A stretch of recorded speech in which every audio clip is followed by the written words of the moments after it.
بەرنامەی ئەمڕۆ بە سپۆنسەری کۆمپانیای ئەسێ بۆ بازرگانی مۆبایل شیری ئەڵتونسا.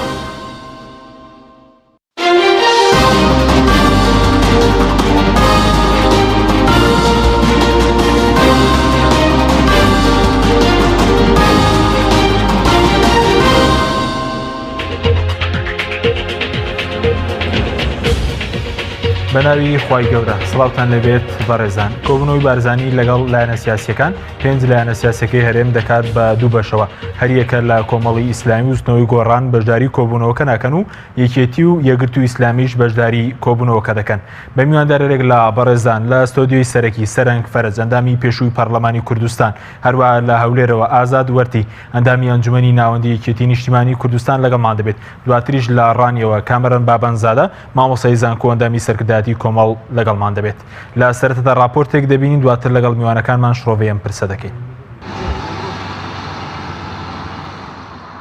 کۆبوونەوەی بارزانی 5 لایەنە سەرەکیەکەی هەرێم دەکات بە دوو بەشە و کۆمەڵی ئیسلامی و بزوتنەوەی گۆڕانیش بەشداری ناکەن. وابڕیارە سبەی مەسوود بارزانی لە پیرمام لەگەڵ لایەنە سیاسیەکان کۆ ببێتەوە تا ئەوتوێ پرسی ڕێفراندۆم بکات. هەریەکەش لە کۆمەڵی ئیسلامی و بزوتنەوەی گۆڕان بانگێشتەکەی بارزانیان ڕەت کردەوە و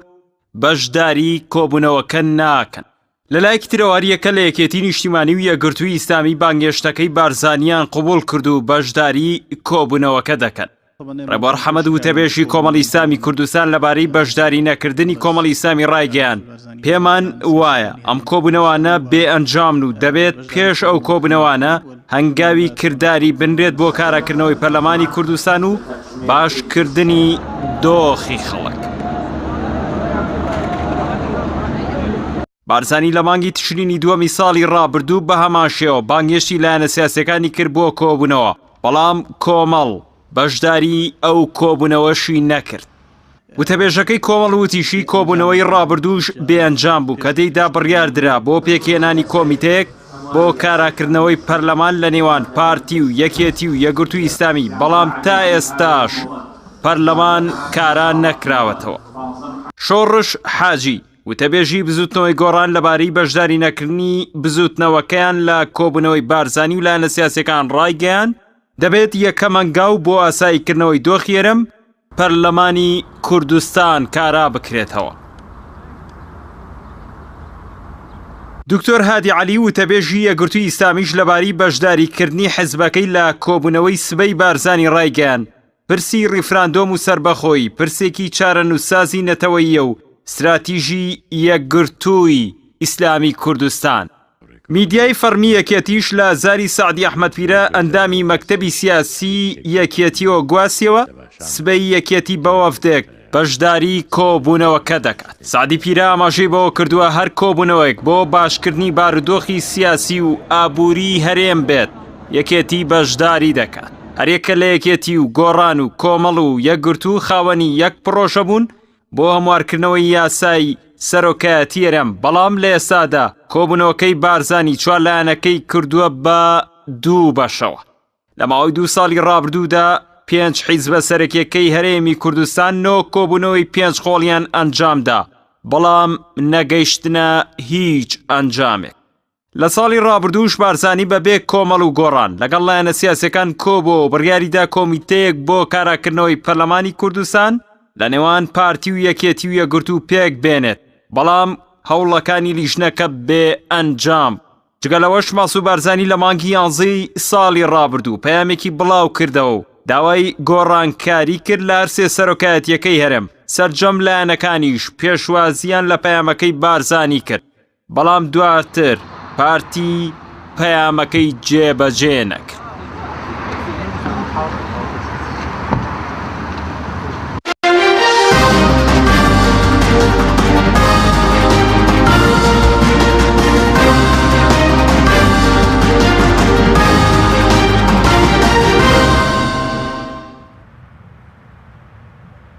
دووبارە سڵاوتان لەبێت بەڕێزان. سوپاس بۆ میوانەکانمان.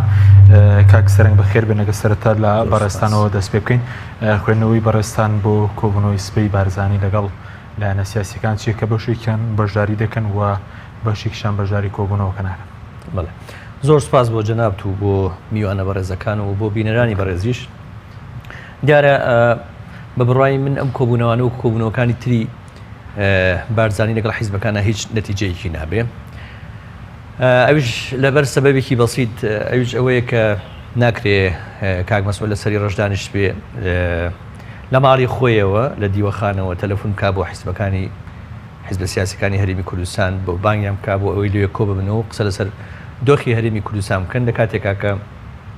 دام و دەستگا شەرعیەکانی هەرێمی کوردستان پەک خراوە بە بڕیارێکی حیزبی کە خودی کاک مەسعود و حیزبەکەی بەرپرسن لەو پەخستنە. لەبەرەوە بە بڕای ئێمە ئەمە جگەلەوەی کە کوردستان جارێکتر یا حیزبە سیاسەکان ئەکا بە دوو بەشەوە هیچ نەتیجەیەکی لەسەر ئەرزی واقع نابێەوە. ئێمە توانین نمونەی ئەو چەندین کۆبوونەوەی تر بێنینەوە کە پێشتر کراوە لە بینی حیزبەکانە و هیچ بەرەو پێشوونێک نەبووە. ئێمە پێمان وایە هەتا پەرلەمانی کوردستان کارە نەکرێتەوە و دام و دەستگایەکی شەرعی هەر بڕیارێک بدرێت لە دەرەوەی ئەو دام و دەستگا شەرعیانە هیچ شەرعێتێکی نییە و پێمان وایە هیچ هەنگاوێک بۆ پێشەوە نادرێت. بەڵێ هیچ پەیامێکی سیاسی لەم بانکشتەدا هەیە بە بۆچوونی بەڕێستان؟ پەیامەکە ئەوەیە کە کاک مەسعود ئێوێ براگەورەی هەموو ئەم حیزبە سیاسیانە بێ و دەمڕاستی هەموو خەڵکی کوردستان بێ کە ئەمە قابلی قبولکردن نییە. لەبەرەوەی ئێمە وەکو باسم کردن مؤسساتی شەرعیمان هەیە یاسامان هەیە لە هەرێمی کوردستان ئەمانەوەی تعتیل کراوە و ئەگەر کەسێک هەبێ یان شخصێک هەبێ بتوانێت ئەو نوێنەرایەتی بکە ئیلا ئەبێ ئەو شەرعیەتە لە دام و دەستگاکانی شەرعی هەرێمی کوردستان وەربگرێ ئەو شەرعیەتە لە خەڵکەوە وەربگرێ و دیارە کە مؤسساتەکانی هەرێمی کوردستان کە مؤسساتە شەرعیەکان کە بەدەنگی خەڵک هەڵبژێرەون ئێستا لە چ دۆخەکان لە حاڵەتی پاکستنی ئەو دام و دەستگانە هیچ کەسێک شەرعەتی نێوە بە تایبەتی کاک مەسعود کە هەمومان نەزانین کە مودەی سەرۆکایەتەکەی نزیکەی 2 ساڵ سەرۆکی دیوانی سەرۆکایەتی پەیوەندی بەلایەنەکانەوە کردو بۆچی بەڕێز دەمە بە دیوەخان ناو دەبێت ئەو لە سەرۆکی دیوانی سەرۆکایەتی هەرێم دەزانی چۆنە ئەو مؤسسەیە هەموو لەژێر پرسیارە ئێمە هەموو خەڵکی کوردستانیش زانێ با لێرش چەند جار دووبارەی بکەینەوە ئێمە یاسای سەرۆکایەتی هەرێممان هەیە بەپێی ئەم یاسایە ئێستا کاک مەسعود هیچ شەرعەتێکی یاسایی نیە و سەرۆکی هەرێمی کوردستان هیچ شەرعەتێکی یاسایی نییە و بەردەوامبوونی ئەو هیچ بنەمایەکی یاسایی نیە هیچ بناغەیەکی یاسایی نییە و لە بەرامبەر ئەوە ئێمە خەڵکی کوردستان نەزانێت کە مؤسساتە شەرعیەکان پەک خراوە و تعتیل کراوە لە کاتێکا کە ئەوانە مؤسسەی شەرعی ئەوانە شەرعیەتیان هەیە ئەوانە بەدەنگی ڕەوای خەڵکی کوردستان هەڵبژێراون نوێنەرایەتی خەڵکەکەن و لە هەموو حیزبە سیاسیەکانی من بەلامەوە تەبیعی بوو زۆر ئەگەر پەرلەمانی کوردستان کارا بووە ئێستا ئەگەر پەرلەمان ئەو پرسانە یەکلایی بکردایەوە زۆر تەبیعی و حیزبە سیاسیەکان لە بینی خۆیانە کۆ ببنەوە ڕاوێژ بکەن تاوتوی دۆخە سیاسیەکان بکەن تاوتوی ئەو بارودۆخە بکەن کە لە ناو هەرێم کە لە ناو عێراق کە لە منتقە ڕوەیە ئەمە زۆر نۆرمەڵە لە دنیا ئەمە زۆر تەبیعیە بەڵام لە حاڵەتێکە ئەمە ناتەبیعیە وەکومێ ئێستا کە هەموو مؤسساتەکان پەخس بێتەوە حکوومەتی تووشی نوعێک لە ئیفلیجی کردبێ پەرلەمانە تعتیل کردبێ بەڵام بیت وەکو بەدیل لە ماڵەکەی خۆتە حیزبە سیاسیەکان کۆ بکەیتەوە بتەوێ ئەمە بکەی بە بەدیلی مؤسساتی شەرعی ئەزانی کاک حەکی من ئەمەوێ ئەو بڵێم کە زۆر کات باسیەوە کرێ کە ئەمە دووبارەکردنەوەی تەجروبەی بەرەی کوردستانیە نا ئەمە ئەوەشی تێپەڕانەوە چۆن تێپەڕانەوە کات خۆی لە بەرەی کوردستانیە حیزبە سیاسیەکان لەناو ئەو بەرەیە دەنگی ڤیتۆیان هەبوو ئەگەر شتێک هەبوایە ئەگەر بڕیارێک هەبوایە حیزبێکی سیاسی ڤیتۆی بکردایە ئەو بڕیارە نەئەدرا ئەو بڕیارە تعتیلە بوو ئەزانی ئەمە ئەوەشی تێپەڕانەوە ئێستا هەموو حیزبە سیاسیەکان کۆبنەوە هیچ کەسێک مافی ڤیتۆی نییە تەنها پارتی نەبێ و هیچ کەسێک مافی بڕیار و کۆتا بڕیاری نییە تەنها پارتی دەکەم دواتر گرم وڵی بەڕێزت ئەگەر بچینە هەورێت لای کاگازە زۆر سپاس بۆ بەشداریکردن لە بەرنامەکەماندا سەرنجی بەرزتان چێ لەسەر کۆبوونەوەی نێوان لایەنە سیاسیەکان ئەوەی کە بەشێکیان بەشداریکەن و بەشێکیان بەشداری ناکەن پێتان وایە ئەم جۆرە کۆبوونەوانە هیچ لە دۆخی کوردستان دەگۆڕێت؟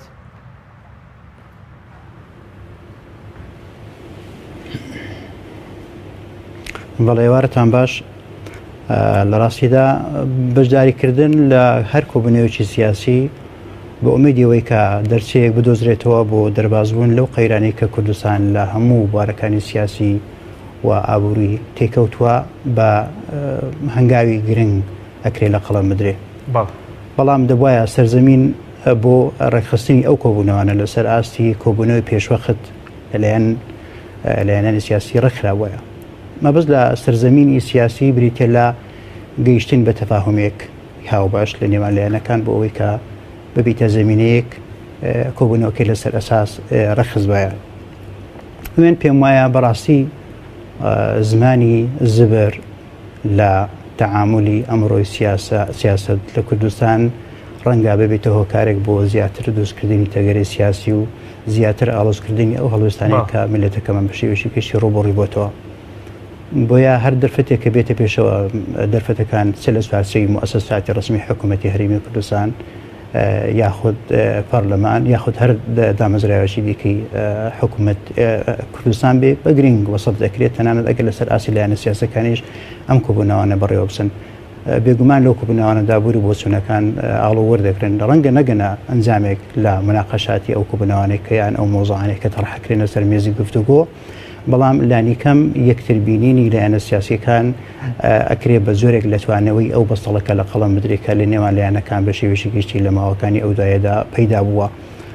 لەو دوایانەدا ئێمە هەوڵێکمان دی کە ئومێدمان وابوو گرفتەکان بەرەو چارەسوور سەربوون بڕۆن بەڵام بەهۆی ئەوەی کە دانیشتنی دوو لایەنەی لە نێوان لایەنە سیاسەکان لێ نەکەوتووە بۆیە هێشتا ڕەنگە تۆزێک زوبێک باز لە پێشاتە نوێیەکانی هەر کاردانەیە وکەین کە پێشبینی دەکرێت لە داهاتوودا بەڵێ زۆر باشە کاگازات بەس بەرەزت وتت پێویستە زەمینە سازی بۆ کۆبوونەوانە بکرێ ینی پێ دوایە کۆبوونەوەی سپەی زەمینە سازی بۆ نەکراوە دەکرات چ زەمینە سازیکی بۆ بکرێت بە بۆچوونیەوە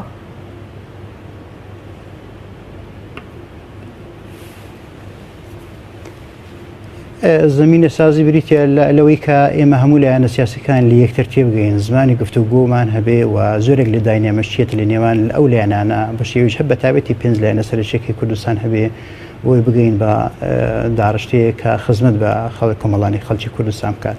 زمینی سازی بریتە لەوەی کە گفتوگوی پێشوەختی دوو قۆڵی لە نێوان لایەنە سیاسەکان هەبێ دانیشتن هەبێ بۆ توانەوەی ئەو بەسەڵەکەی کە وەک باس ئاماژەم پێداکە هەیە بۆ ئەوەی کە زمینەکان فراوانتر بکرێ هەموو لایەنەکان بەشداریان پێ بکرێت لە هەر پرۆسەیەکی سیاسی لە کوردستان یان لە هەر قەرارێک بە تایبەتی ئەو قەرارە چارەنووسازانێک کە دەربارەی ئایندی گەلی کوردستان دەنووسرێنەوە دابڕاندنی هەر لایەنەشی سیاسی لە هەر بڕیارێکە پەیوەستە بە گەلی کوردستان بە هەڵەیەکی استراتیژی و مێژووی گەورە لە قەڵم دەدرێتون کە هەموو لایەنە سیاسیەکان ئەگەر دەنجیان لە پەرلەمان هێنەوە و دەنجی خەڵکی کوردستانیان بە ڕێژیکی کەمتە یان تا زۆر بەدەستێنەوە بێگومان بە زۆرێک لە زۆرەکان نوێنەرایەت و یان ماندی خەڵکی گەلی کوردستان دەکەن بۆیە ئەبێ هەموو تاچشی کوردستان حسابی ئەوەی بۆ بکرێت کە حەزوورێکی فعلی لەسەر ئەو مێزە هەبێ کە گفتوگۆ لەسەر ئایندی ئەو دەکرێت مەبەستەوەیە کە بەڕاستی کار بۆ دابڕاندنی هیچ لایەنێکی سیاسی نەکرێت لە هەر بڕیارێکە دەکرێت من پێم وایە بەر لە هەر شتێکیان هەر هەنگاوەکە بنین کارەکردنەوەی پەرلەمان بە گرنگترین هەنگاوی ئەمڕۆی هەنووکەی دەتوانین لە قەڵم دەین و دەبواە پارتی پێش هەر حزبێک کاری بۆ کاراکردنەوەی پەرلەمان بکرد وایە و بێگومانی ژێشێتی نیشتیمانی کوردستان هاوکار و ئەمە هەنگە دەبوو بۆ بەجێگەیاندنی ئەو ئامانزە کە جارێکی دیکە شەرعیەت بگەڕێتەوە ناو پەرلەمان و لەناو لەژێر خوبەی پەرلەماندا گفتوگۆکان بکرێن و باز لە چارەنووسی ملت بکرێت و باز لەو پرۆژانەش بکرێت کە پێوەستن بە ئایندەی ملەتەکەمان بەڵام کە ئەمەش نەکراوە ئەکرێ پێشوەختیش دیسان کۆبوونەوەکان درێژیان نابێت لە نێوان لایەنە سیاسیەکان بەڵام بە خۆ دابڕاندن یان هەوڵدانی حزبێک بۆ دابڕاندنی حزبێکی تر ناکە ئەمە بەڕاستی لە ڕووی منطقیەوە بەکارشی هەڵەدا زاندەری سون کە ئێمڕۆ لە بەردەم دوڕیانێکی ترسناک داین کە پێویستە هەمومان لە ئاسی مەسئولیەت و بە مەسئولیەتیشەوە هەڵوێست بنوێنین و قسە لەسەر ئایندی ملەتەکەمان و لەسەر دۆخی ئێستایی سیاسی کوردستان بکەین و هەر ئەگەر و پێش هاتیشی دیکە خوانەخواستە بە ئاقارێکی ترسناکماندا ببە هەموو لایەکمان لێبەر پرسیاردن بە نەتیجە هەموو لایەکمان تووشی زیانێکی گەورە دەبین کە بە قازانجی ملەتەکەمان ناشتێتەوە ئێمە ئێستا لە دۆخێکداین کە دەتوانم نایی لێ بنێم چەقبەستنی ئیرادەکان چۆن لە چەقبەستنی ئیرادەکان دەربازمان بێ کاتێک کە ئیرادەکان تێک دەسەقن خۆ ئەبێ جارێکی دیکە و ئیرادەنا بە شێوەیەکی برایانە لەسەر مێز دەشتی هاوبەش کۆبنەوە گفتوگۆ بکەن کە چۆن خۆیان دەربازکەن لەو قەیران و چەقبەستنی کە تێککەوتونە تا ئێستا بەداخۆ ئەم ئیرادێ لێدایک نەبووە بە تایبەتیش من ئەتوانم بڵێن پارتی دیموکراتی کوردستان دەبوایە نەرمتر هات بە بگاتەوە سەر مێز گفتوگۆ و بیتوانێت بایلانەکانم بۆ لای خۆیان ڕاکێشی بە شێوێکی باشتر کە ئێستا دەرباسکردنی ئەو دۆخەی لە کوردستان لە دەستی پارتی دیموکراتی کوردستاندایەوە یەکێکی بێگومان هاوکارتە بێ بۆ ئەوەی کە جارێکی لێکە هەموو ئەو دۆخە ئاسایی بکرێتەوە. بەڵێ دواتر گرم و لای بەڕێزت کاگازات گەر بچینە لای مامۆستا کامەران. مامۆستا کامەران زۆر سپاس بۆ بەشداریکردن لە بەرنامەکەماندا. بە بۆچوونی بەڕێستان کۆبوونەوەی سپەی نێوان لایەنە سیاسیەکان دەتوانێت دۆخی کوردستی لە دۆخی کوردستان بگۆڕێت یاخود وەکو کۆبوونەوەکانی ڕابردوو بێانجام دەبێت یاخود ئەو لایەنەی کە باز دۆخی کۆبوونەوەکە بێانجام دەبێت بڕیارێکی پێش وەختە نییە؟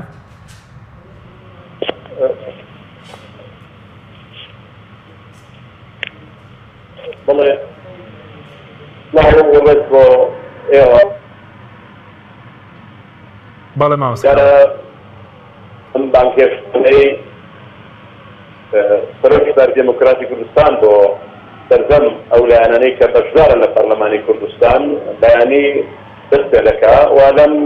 بانکێشتنامەدا دیارە کۆمەڵی ئیسلامی و هەروەها بەڵێ و یەکێتی کوردستان لە دەپێی بانکێشتنامەکەی کە یەکەمی لایەنە سیاسیەکان بەشدار بێ لەو ئەندازەی بەشداری ناکا کە ئەمە گزارشتە لە زۆرێک لە دوودڵی بۆ ئەم بەشداریکردنا. دیارە لەو ڕەنگەیەوە کۆمەڵی ئیسلامی بەشداری نەکردووە کە لە مانگی کانێنی دووەمی ساڵی پارێکی تر هەمان کۆبوونەوە لەگەڵ لایەنە سیاسیەکان کرا و دووبارە زودنەوەی گۆڕانی کۆمەڵی ئیسلامی کە پێشبینیان کردبوو کە ئەم کۆبوونەوەە ئەنجامێکیان نابێ هەر لەوێ نیشنەیەک دروست کرا بۆ کارەکردنەوەی پەرلەمانی کوردستان بەڵام دواتر ئەم نیشنەیە نەک پەرلەمانی کوردستانی تێکارە نەکرایەوە بگرێت کۆبوونەوەکانیشی درێژە پێدەدا. یعنی بەدیرێکیکە ئەم کۆبوونەوەە لە هەرێمی کوردستان ئەزمونمان لەسەری هەیە بەوەی کە کۆبوونەوە دەکرێت بڕیار دەدرێت کۆمەڵی گفتوگۆ دەکرێت بەڵام دواتر هیچی لە دێ شیر نابێت و ئەم کۆبوونەوە یان با بڵێن لە هەرێمی کوردستان پێویستمان بە هەنگاوی کرداریە پێمان وایە پارتی دموکراتی کوردستان نابی کاکە دەرزانی بزانەیەکە لایەنە سیاسیەکانی تر بە تایبەتی چوار لایەنە سەرۆکیەکەی تری غێری خۆی لایەنەوە پەرلەمان کارا بێتەوە و ڕیفراندۆم لە چوارچێوەی سەختی موسساتی شەرعی هەرێمی کوردستان بەڕێوە بچێت کەواتە ئەمە پەیامەکە لە مێژە ڕوونا لایەنەکانی تر چیان دەوێت و ڕیفراندۆم چ پێداویستێکی دەوێت بۆ ئەوەی کە ڕیفراندۆمێکی سەرکەوتوو بەرئەنجام بێ و نەتیجەیەکی باسی بەدەستەوە بێ. پێم وایە پارتی دموکراتی کوردستان دەبێت پێش هەموو شتێک کە دەزانێت لایەنەکان چیان دەوێت و پێداویستی ڕیفراندۆم پێویستی بە ئاساییکردنەوەی دۆخی سیاسی هەرێمی کوردستان هەیە و بەپێش ئەمەد پێم وایە لە پەیامی لایەنە سیاسیەکان تێگەیشتووە کەواتە ئەم کۆبوونەوانە ئەو ئەنجامەی نادێت و پێویستی لە گفتوگۆیە و لە ڕابردووشدا ئەزمون هەیە و لە مانگی تشرینی دووەمی ساڵی پارەکەش دووبارە پەیامەکەی دەربارەی لایەنەکان دەربارەی گۆڕانکاری لە هەر سێ پۆستەکەی سەرۆکایەتی لە کوردستاندا هەبوو دووبارە ئەمیش بێئەنجام بوو لەو ماوەی دووبارە یەکێتی نیشتیمانی کوردستان و پارتی دموکراتی کوردستان نیشنیان پێکەنا بۆ پرسیار ڕێفراندۆم بەڵام هەر دواتر لەسەر شێوازی گرتنەبەری ڕێفراندۆم لەگەڵ لایەنەکان خۆیان جیاوازیان تێکەوت دووبارە ئەم پرۆسەیە پەکی کەوت بۆیە کۆمەڵی ئیسلامی لەو مەنزوورەوە قەناعەتی وایە کە ئەمە با بڵێن ناچێتە چوارچێوەیەکی کەزاریەوە بێت و ئەمە بچێتە چوارچێوەیەوە نەتیجەیەکی دێت بەتەکید ئەمە کاروانێک نییە کۆمەڵی ئیسلامی لەژوردنەوەی گۆڕانی لێدا بڕێ بەڵام پێشبینیەکانمان بۆ کۆبوونەوەکانی ڕابردوو وەروەها لەو ڕوانگەیەوە کە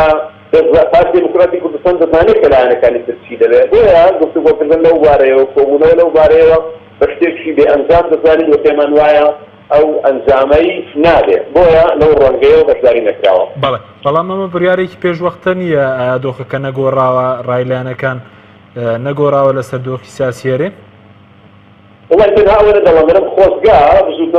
بزودنەوەی گۆڕان ببورن وەروە کۆمەڵی ئیسلامی لەو ڕەنگەیەوە هەڵەبن لایەنە سیاسیەکان بتوانن پەرلەمان کارا بکەنەوە و دۆخی سیاسی هەرێمی کوردستان ئاسایی بکەنەوە بە دڵنیاییەوە بزودنەوەی گۆڕانی کۆمەڵی ئیسلامی خوازیاری ئەوەن کە ئەم کۆبوونەوە سەرکەوتوو بێ و بە ئەنجام بگا و پێشبینیەکانی ئەم با هەڵەبێ بەڵام دۆخی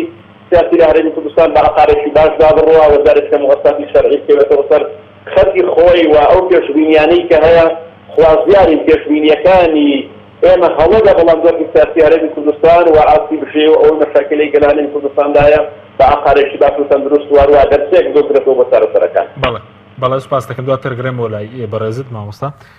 کاک سەرنگە بگەڕێم بۆ لای بەڕێزت ئەم پەیامەی بەرزانی بۆ لایەنە سیاسیەکان کە دوای کۆچی دوایی نەوشورا مستەفا هیچ پەیامێکی تێدایە بۆ لایەنە سیاسیەکان بە بۆچوونیەوە؟ ئەگەر ئەوەی لێ بخوێنرێتەوە کە تاوان کاگنوشیان سەرکردەیەکی گەورە بوو بەڕاستی سەرکردەیەکی استراتیژی بوو ڕۆشنی کاگنوشیان بە تەنها زیانێک نییە لە بزوتنەوەی گۆڕان زیانێکە لە وڵاتە لە میلەتی کورد بەڵام کاگنوشیان بیر و باوەڕەکەی ماوە و ڕێبازەکەی ماوە و هەموو لایەک با دڵنیا بن لەوەی کە ئێستا لە جاران خەڵک و بزوتنەوەی گۆڕان و گۆڕان خوازان سوورترن لەسەر جێبەجێکردنی ڕێبازەکەی کاگنوشیان لەسەر بیر و باوەڕەکەی کاگنوشیان ئەمە ئەگەر خەڵکێک بمنێتە بیر بکاتەوە وازح بە ئەم قسەیە وەربگرێ من ئەمەوێ باسی مۆزوعی بکەم ینی من قەت لەگەڵ ئەوڕە ڕائانی بەڕاستی بە بەردەوامی کۆبوونەوە بکرێەوە کۆبوونەوە بەڵام لەگەڵەوەش بەردەوام بایکۆت ئەزانی ئەزانی گۆڕان دووجارە بایکۆت بایکۆت چارەسەرە یەک مۆزوع هەیە زۆر پێمە تۆ کە کۆبوونەوەکەی بە بەردەوامی خەڵک ئەوەی تووشی بێ ئەمەلیەکەی باشە ئەمەلێکەکەی بە خەڵک بەڵام کۆبوونەوەکە کە نەتیجەی نییە کە وازح نەتیجەی نییە ئەمە خەڵک ئەوەی تووشی بێ ئەمەلیەکە ئەمجا ئەمە بەڕاستی گاڵتەکردە بە عقلی حیزبەکان بە عقلی ئەم میلەتە ینی ئەبێ ئەم کۆبوونەوەە سەقفێکی زەمەنی هەبێ پێشتر ئەمە کراوە تاقی کراوەتەوە کە هیچ نەتیجەیەکی نییە ئەنجا دوجار بەرامبەرەکەت بڕای بە گفتوگۆ نییە پارتی بڕای بە گفتوگۆ بڕای بە بانکەکان دەکات ئەزانی چۆن تۆ سێریکە ئێستا هەموو هێز و لایەنە سیاسیەکان بە ئێستایشەوە پابندی ئەو پەیامی کاک مەسعودن کە پار بڵاوی کردەوە ئێ باشە ئەوەی کە پەیامەکە جێبەجێ ناکا خۆ حیزبەکان نین ئەوە حیزبەکەی کاک مەسعود خۆیەتی و کاک مەسعود خۆیەتی کە پەیامەکەی جێبەجێ ناکا فەرموو با پەیامەکەی کاک مەسعود جێبەجێ بکرێ ئەوە سەرەتایەکی زۆر باشە بێ بۆ کردنەوەی هەموو گرێکێورەکان کاکی برام ئەنجا ئەزانی چۆنە ئەو کۆبوونەوە ئەم کۆبوونەوە کۆبوونەی بەیانی بەتایبەت کۆبوونێکی زۆر باشە بێ ئەگەر کاک مەسعود قەراری ئەوە با کە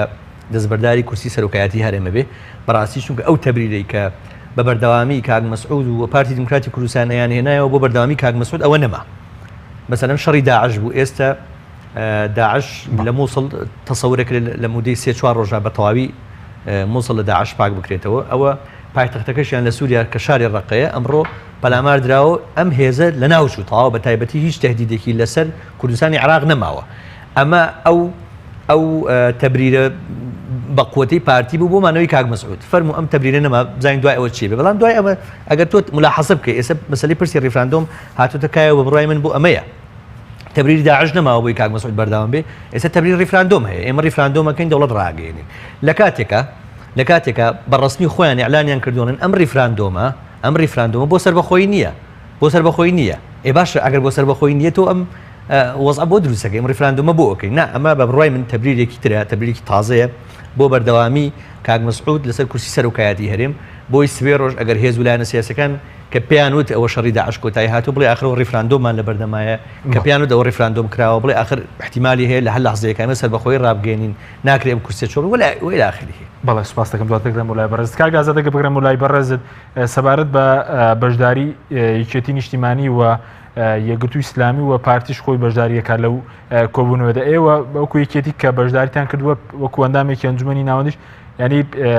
بۆ چوونت پێچەوانەیە کە پێ دوای ئەم کۆبوونەوەانە گرینگن و نەتیجیان دەبێت کە نەتیجیان دەبێتەوە بۆ چوونەی بەڕێز لە چیەوە سەرچاوی گرتووە؟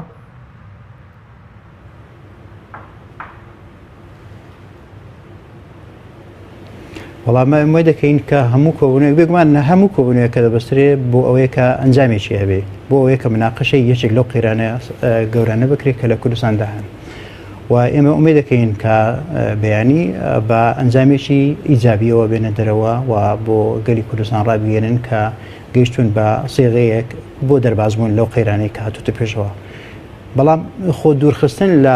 کۆبوونەوەکان بێگومان ڕەنگە گوێمان لە لایەنە بەرامبەرەکانی ژنەبی کە چێ پەیامیشی نوێیان پێ بۆ چارەسەکەین دۆخەکان بۆیە ئێمە بەگرنگی دەزانین کە خۆماندا نەبڕێنین لە هەر کۆبوونەیەکە دێتە پێشەوە خۆ ڕەنگە ئەنجامی نەبێ بەڵام بۆ ببێتە گلەی لەسەر ئەوەی کە لایەنەکان بەشداریان نەکرد خۆ چێ دناڵە دەرفەتێک نایەتە پێشەوە کە لەو کۆبوونەوەدا بڕیارێک نادرێ هەموو لایەنەکان نەگەن بە سەغەیەکی تەوافقی هاوبەش و دۆخەکان چارەسەر ناکرێت خۆ ئەمە ئەگەرە با کار بۆ ئەگەرە بکرێ بۆ نمونە خۆ ڕەنگە پێچوانەکەشی ڕاست بێ لەوانە هیچ نەتیجەیەک نێت بەدەستەوە نییە بەڵام خۆ دوایەک لەی دروست نابێت کە لایەنەکان خۆیان دابڕاندویان بژاریان نەکردووە لە کۆبوونەوەکەدا بۆیە من پێم وایە قۆستنەوەی هەر دەرفەتێک هەر چەندێک بسووک بێ لە تەفاعولاتی ڕۆژانی سیاسی لە کوردستاندا زۆر گرنگە بەسەریدا باز نەدەین بتوانین بیخۆزینەوە بەڵکو دەرفەتێک بێتە پێشەوە ئێمە بەڕاستی خۆمان ئامادە بکەین بۆ قۆناغی دوای نەمانی داعش لە لە عێراق و قۆناغێک کە چارەنووسی گەلی کوردستانی تێدا دەنووسێتەوە کە بریتە لە خۆ ئامادەکردن بۆ ڕفراندۆم و بەم ئەنجامی سەربەخۆی ڕاگەیاندنی سەربەخۆی بێگومان بۆیە من پێم وایە با ئومێدکەین بۆی کە کۆبوونەوەکە ئەنجامێکی ئیجابی هەبێ.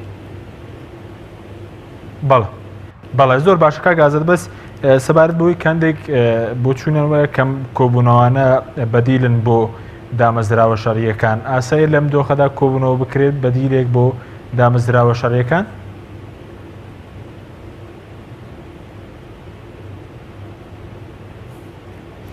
خۆی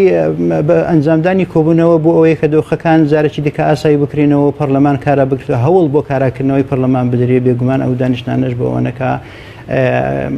گفتوگویەکان ئاڵوگۆڕ بکرێن و وەزارەت نەزەر ئاڵوگۆڕ بکرێت لەسەر مێزی گفتوگۆ هەندێک شتی نوێ ڕەنگە باز بکرێ ڕەنگە هەندێک مووقفی هەرێمی یان دووەلی هەبێ هەموو لایەنەکە ڕەنگە پێی ئاگادار نەبن لەوانەیە لایەنێک یان دوو لایەنی تر زیاتر لە ئاگاداری ماجرای ڕووداوەکانی هەرێمی یان نێودەوڵەتی بن بەهۆی ئەو پەیوەندی دیبلۆماسی و کەناڵە دیبلۆماسیانەی کە لە حکوومەتی هەرێمەوە لەگەڵ دنیای دەرەوەدا هەن بۆیە ڕەنگە هەندێک شتی نوێ هەبێ کە لایەنەکان پێویستیان بەوەیە کە ئاگادار بن لە هەموو ئەو گۆڕانکاریان پێشبینی کراوانی کە دێن ڕەنگە ڕۆبڕۆیان ببینەوە لە دوا ڕۆژدا. بۆیە من جارێکی تاکید دەکەمەوە ئەو کۆبوونەوانە من هەر بە گرنجیان ئەزانم و بەجارێکردنی کارەکی باشە لایەنێکی دیکەی زۆر گرنگ خۆ کاراکردنەوەی پەرلەمانیش خۆ بێگومان لە ڕێی گفتوگۆی لایەنە سیاسەکانەوە بێت چێ بە هەموو کۆبوونەوەیکی هاوبەشی هەموو لایەنەکان پێکەوە چ بە گفتوگۆی دوو لایەنەی نێوان ئەو لایەنانەکە خۆیان بە زۆرێک بڵێم دابڕاندووە لە پرۆسی سیاسی یان دابڕێنراون لە پرۆسی سیاسی پەرلەمانی لە کوردستاندا ئەگەر گفتوگۆ نەکرێت کەواتە ئەو پەردە پەیوەندیانە جارێککە دروست نابنەوە ئێمە تەوەقعمان دەکرد دوایی وفاتی زەناوی کاک نوشیروان کە کارەساتێکی یەکجا زۆر گەورە بوو ملەتەکەمان تەوەقعی ئەومان ئەکرد کە بەڕاستی پارتی دموکراتی کوردستان بە وەفدێک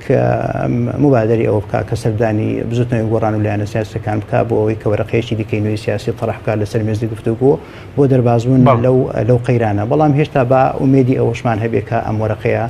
زارێکی دیکە بە هیوای ئەوە بین کە پارتی بنووسێتەوە طرحی بکات لەسەر مێزی گفتوگۆی لەگەڵ لایەنە سیاسیەکان لەگەڵ بزوتنەوەی گۆڕان کۆمەڵی ئیسلامی وەزارەتی دیکە لەگەڵ یەکگرتووە بە هەمان شێوەش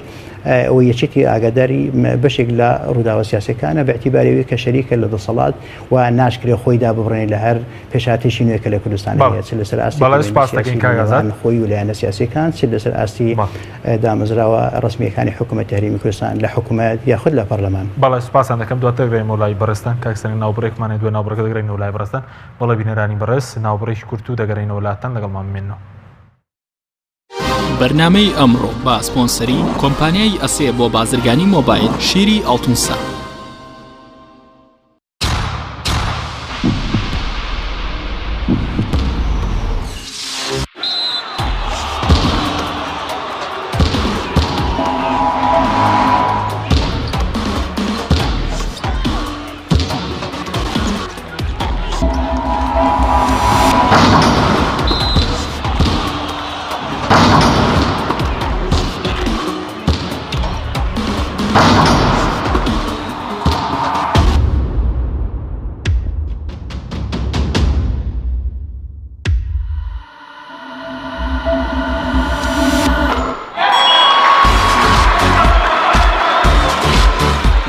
سەرکەوتنە گەورەیە تەنها شیری وشکی ئەڵتونسای تەمێکی ڕاستەقینە و 100% سروشتی نۆشی کە و هەمیشە بە بەهێزی بمێنەرەوە. ئەسێ ئەمڕۆ جیاوازتر دەردەکەوێت. ئەسێ ڕنگ و هێز و توانایەکی نوێ پێشکەش دەکات. زیرەکێکی ڕاستەقینە و متمانە پێکراوە. ئەسێ Q6 نوێترین مۆبایلی زیرەکە و کردنەوەی لەلایەن پەنجەمۆری خاوەنەوە کار دەکات. ڕامی 3 گیگابایتەوە، میمۆری 32 گیگابایتەوە، کامێرای سەرەکی 13 مێگاپیکسلە و کامێرای پێشەوەی 8 مێگاپیکسلە. ئەسێ یەکەمین مۆبایلی مارکەی کوردی 4G LTE.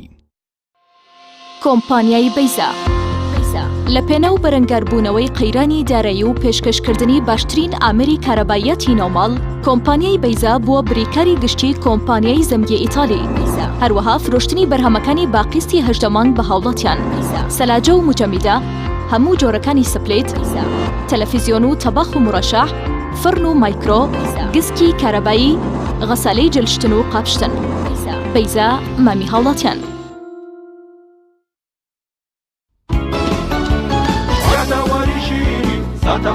بەرنامەکانی ژیان بەرنامەکانی فەرمان دنیایەک پڕبەها گەزجەنیچ لێتێرەژا نقڵی ترجەژیرینا هەمیشە خۆشیێنا بۆ ئێوارە مردان فەرمان لەی ئەوڕێی خانەوادان فەرمان شیرینتر لە خەندەی لێوان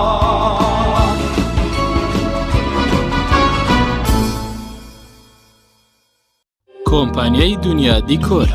کۆمپانیای دنیا دیکۆر ئامادەیە بۆ دانانی دیکۆراتی ماڵ و شوێنە گشتی و حکومیەکان. کۆمپانیای دنیا دیکۆر هەڵدەستێت بە دروستکردن و دانانی کەوانتەر و ژووری نووسن و ئۆفیسی گەشت و گوزار و جبسم بۆردی مەغریبی و کاغەزی دیواری ئیتاڵی و تەختەی ئەرزی تورکی و ئەڵمانی و جیاکردنەوەی هۆڵ بە HDF و MDF و داری سروشتی. کۆمپانیای دنیا دیکۆر دنیایەک بۆ دیکۆراتەکانتان. ناونیشان سلێمانی فەرعی یەکەم شەقامی بازنەی مەلیک مەحموود بەرامبەر پارکی مەلیک مەحموود. فەرعی دووەم شەقامی بازنەی مەلیک مەحموود بەرامبەر سۆپەرمارکێتی ئاڵتون. فەرعی سێیەم ناوچەی پیشەسازی یەک بەرامبەر تاقیگەی بیناسازی. کۆمپانیای دنیا دیکۆر. مژدە بە بۆنەی هاتنی ماژی پیرۆزی ڕەمەزان کۆمەڵگەی پزیشکی پسپۆڕی شارەزاتی خێرخوازی مژدە دەدات بە هاوڵاتیان لە ماژی ڕەمەزاندا ئایادۆ بلیتی بینینی دکتۆرانی سەرجەم پسپۆڕیەکان بە خۆڕایی و بێبەرامبەر دەبێت.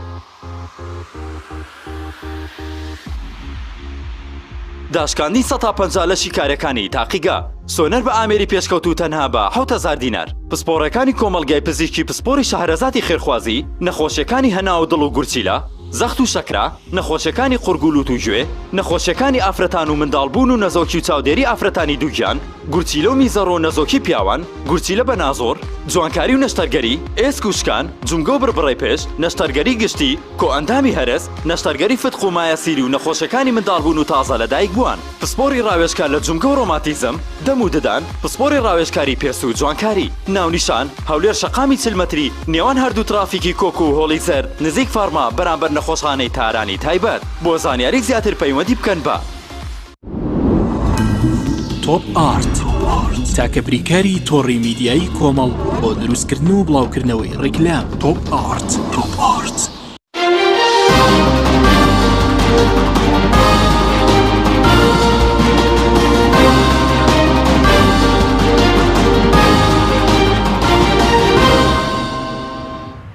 دووبارە سڵاوتان لەبێت بەڕێزان کاکسەرەنگی بگەڕێن و لای بەڕێز سەبارەت بەوەی کە لە دوو کۆبوونەوەی ڕابردووش کۆمەڵی ئیسلامی بستنەوەی گۆڕان بایکۆتی ئەم کۆبوونەوەیانیان کردووە قسە لە سەرەوەی ئایا بایکۆت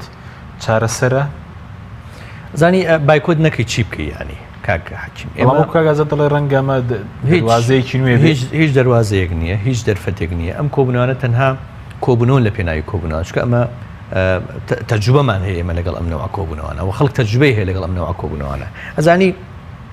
ئێمە لە هەرێمی کوردستان بە هەموو ئەم ملاحەزانەی هەیە بۆ هەڵبژارد نەکرێ بۆ هەڵبژار دەکرێت لە هەرێمی کوردستانە لەبەرەوەی هەمووی هێزوو لایەنە سیاسەکان دەنگ و سەنگ و دەنگ و ڕەنگی خۆیان بزان چەنە و خەڵک لەو ڕێگەیە و مشارەکەی سیاسی بکە و مشارەکە بکە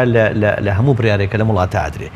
دابەشە بێ بەسەر حیزبەکانە و حیزبەکان نوێنەکانی خۆیان ئەنێرنە پەرلەمان ئێمە پەرلەمانی کوردستانمان هەیە کاکە ئەم پەرلەمانە نوێنەرایەتی خەڵکی کوردستانەکە بە پێی یاسا و هەموو هێزولانە سیاسەکانی تایە هەموو فراکسیۆنەکانی تایە هەموو دەنگ و ڕەنگەکانی تایە یعنی هیچ معنایەک نییە کە ئەم پەرلەمانە پەک خراپێ تعتیل کرابێ لە بەرامبەر ئەوە تۆپچی لە دەرەوەی پەرلەمانی کوردستان کۆبوونەوەی حیزبی بکەیت و حیزبەکان کۆ بکەیتەوە بیکەی بە بەدیلی پەرلەمان و من جای تاکید لەو قسەیەکەم بەڵێ بە چی شێوازێکەمە بەدیل ئەزای چۆنە ئێستا لە دنیاشدا کۆبوونێک کە حیزبەکان بەیەکەوە کۆ دەبن و ئاسایی نییە ئاخر من باسم کرد ئەوە لە یەک حاڵەتە زۆر تەبیعیە ئەگەر موسساتە شەرعیەکان تۆ ئیشی خۆیان بکەنی بەردەوام بن هیچ کێشەیەک نییە مەسەن ئەگەر لە هەرێمی کوردستان پەرلەمانی کوردستان کارا بووە ئیشەکانی خۆی بکردایە حکوومەت شرعەتی لەژێر پرسیارە نەبووە ئیشەکانی خۆی بکردایە زۆر ئاساییە زۆر ئەبێ واژ بێ ینی طبیعی ینی بە طبیعی بێ وابێ ئەبێ حیزب لایەنە سیاسەکان لە بینیەکان کۆبنەوە گفتوگۆ بکەن هێڵی استراتیژی دابڕێژن چی بکەن چی نەکەن ئەمانە ڕێگەی فراکسیۆنەکەەوە بەرنە پەرلەمان ئەوەی پێویستی بە قانون هەیە بۆی دەربکەن ئەوەی پێویستی بە بڕیار هەیە بۆی دەربکەن ئەوەی پێویستی بە مناقەشە هەیە بۆی خەڵگەی ئاگادار بێ لەوێ بکرێ ئەمە زۆر طبیعیە بەڵام لە حاڵەتێکە کە ئەم موسساتانە تعتیل کرابێ بەڵێ ئەم نەوع کۆبوونەوانە ئێمە پێمان وایە کە ئەمە وەکو بەدیلی موسساتی شەرعیە کە ئەمە مطلقاً جملەتەن وتەفسیلاً قبول ناکرێت بە تایبەتی لای گۆڕان بۆ لای کۆمەڵی ئیسلامیش کە ڕایان گاندووە بەجای نەکردنی ئەو نەوع کۆبوونەوانە ڕەتکردنەوەی ئەو حاڵەت هەیە بەڕاستی بەڵێ زۆر باش بەڵام بەدیل چییە بەدیلەوەی کە سەمەسەرەن کۆبوونەوە ڕەت بکرێتەوە بەدیل ئەوەی ئێمە بێ سوبی لەسەر پەیامەکانی خۆمان لای گۆڕان بەدیلی پەرلەمان تەنها پەرلەمانە هیچ بەدیلێکی تر نییە ئێمەم هێزولایەنە سیاسیانەی کە قەنەعەتمان بەو دۆزە هەیە ئەبێ سووربین لەسەر دۆزەکە ئەبێ سووربین لەسەر ئەو بەردامەیە ئەبێ دیفاعی لێ بکەین و پێمان وایە ئەوە ڕێگە ڕاستەکەی پێمان وایە ئەوە شەرعیەتە پێمان وایە ئەوە حەقە پێمان وایە ئەوە دیفاعکردنە لە خەڵکی کوردستان لە بافەکانی لە کەرامەتی لە دەنگدانی لە مشارەکەی ئەمە ڕێگە ڕاستەکەی ئەبێ دیفاعی لێ بکەین و نابێت تەنازولی لێ بکەین بەشداریکردن ڕێگە چەوتەکەیە بەڵێ بەشداریکردن بەم نەوەی کە ئێستا هەیە ڕێگە چەوتەکەی لە چیدایە چەوتەکەی لەوایە وەکو باسم کرد تۆ مشاریک ئەبی بەشداری ئەەکەی لە دۆزینەوەی بەدیل بۆ مؤسساتی شەرعی هەرێمی کوردستان کە ئەمە قبول کراو نییە ئێمە و ئیرادێ چونە ژێرباری ئیرادەیەکە ئێمە و ئیرادەیە قبول ناکەین تەنها ئیرادەیە کە قبولمانە ئیرادەی خەڵکی کوردستانە کاگازادەگە بگرێم وڵای بەڕێزت ئەم بەشداریەی یەکێتی نیشتیمانی و لایەنەکانی تریش کاریگەری نابێت و زۆرێک لە پەرتەوازە بوون نییە لە نێوان بەتایبەتی چوار لایەنەکە کە پێشتر پرۆژەیەکیان هەبوو هەموار یاسای سەرۆکاتی هەرێمی کوردستانمە جۆرێک لە پاشگەز بوونەوە نییە لەم مەسەلەیە بە بۆ چوونیەوە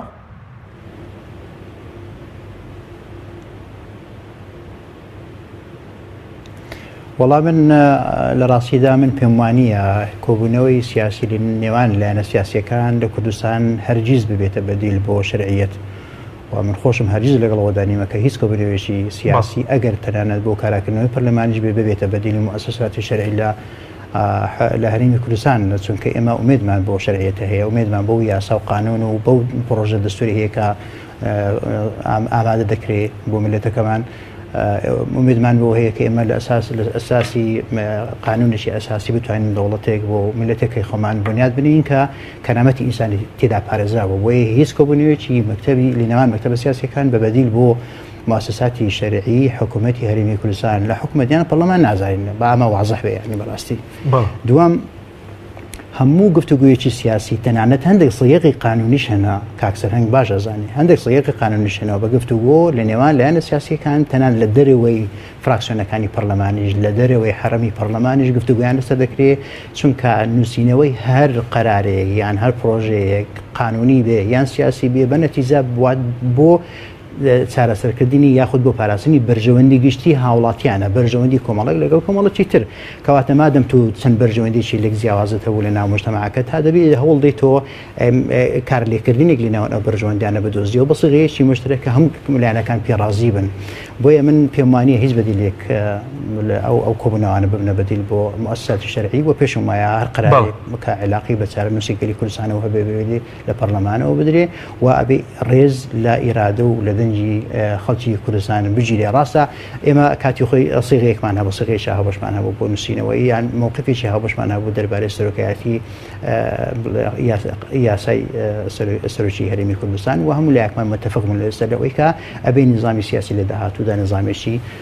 پەرلەمانی دیموکراتی بێ و ئێستاژ یەکێتی نیشتیمانی کوردستان سوورە لەسەرەوەی چونکە ئەمە استراتیژە و ناکرێت لەم استراتیژە بە هیچ شێک لە شێوەکان تەنازولی لێ بکرێ و ئەمەش مەبدئێکە لەگەڵ بزرگترین گۆڕان یەکمان ئەخاتەوە بە هەمان شێوە لەگەڵ کۆمەڵ و یەکگرتووی ئیسلامیشدا بەڵام ئەمە جۆرێک نی لە سازشداریکردن لە پێنا ئەو مەبدە ئەبێ هەوڵ دەین ڕێگایەک بدۆزینەوە بۆی بتوانین سێغەیەکی مشترەک بدۆزین بۆبورە ئەمە جۆرێک نییە لە سازش کە بەڕێزت دەڵێەوە لەسەرەوە بدا بۆ پرۆژاوە بەشەکەتان بەردەوامن ئەمە سازش نییە بەشداریکردن لەم جۆرە کۆبوونەوەانە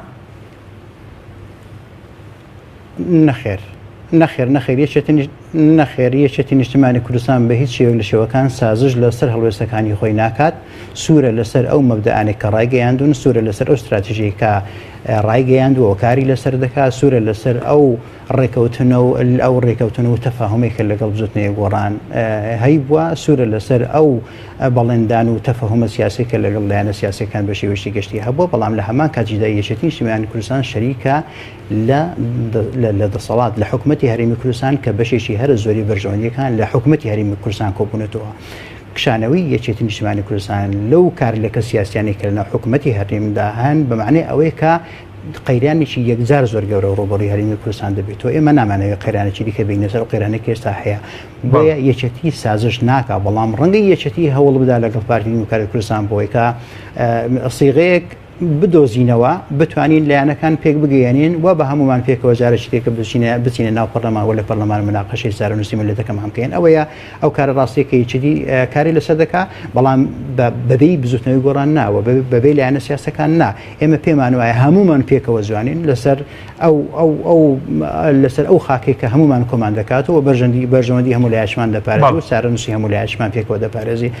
دوورکەوتنەوەمان لە یەکتر مانەوەی وڵاتەکەمان وێران دەبێ و ملەتەکەشمان تووشی نەهامەتی گەورە دەکەین. زۆر باشە بەس کاگازت ئەم بەشداریکردنە بەومانە کەوەکو یەکێتی نیشتیمانی ئیشکالێکتان نییە لەسەر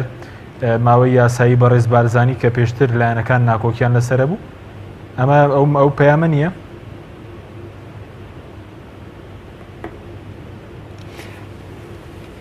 هەر کاتێک باس هاتە سەر ئەوەی کە مناقەشەی ماوەی یاساییەکانی سەرۆکایەتی هەرێمی کوردستان کرا ئەو کاتی یەکێتی نیشتیمانی کوردستان مووقفی خۆی ڕادەگەیەنێ و مووقفی خۆشی پێشتر ڕاگەیاندووە و قانونی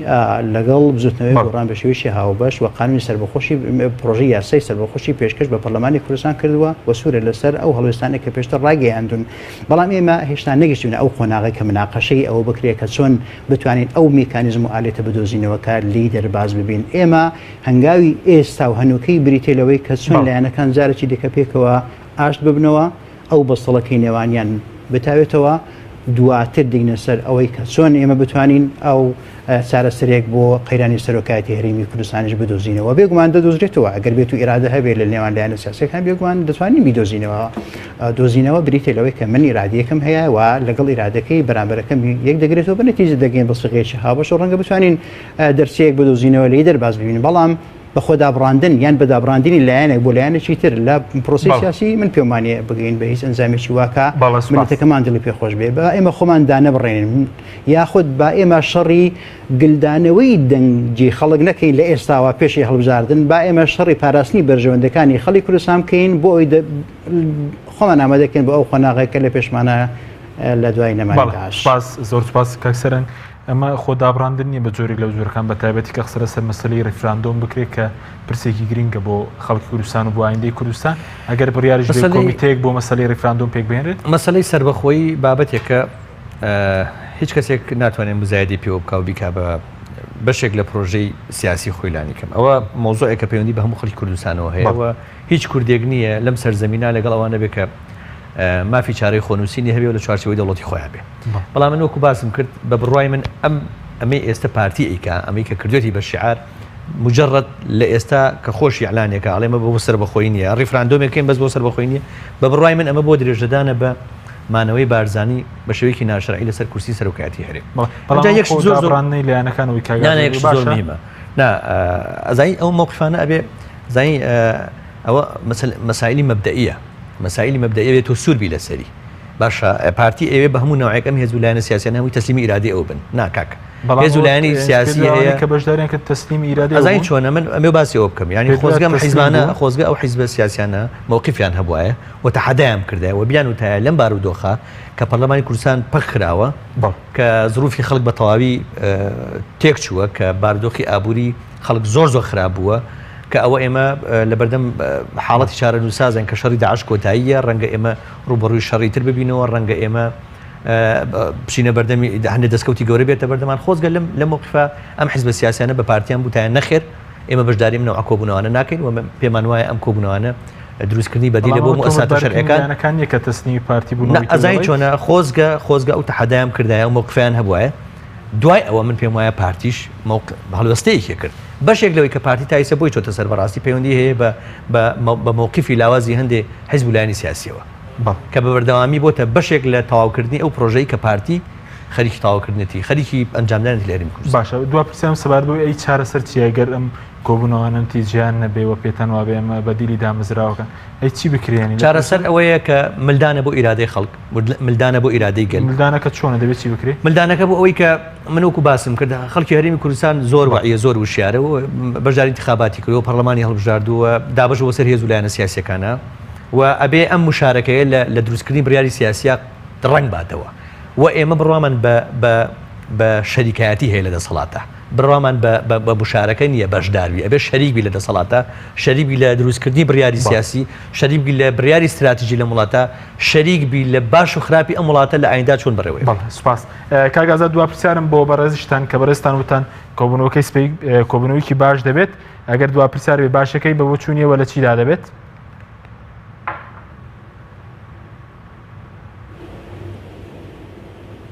من ببوورە من بە ڕاستی کەمەوە ئەوە پرسیاری جناب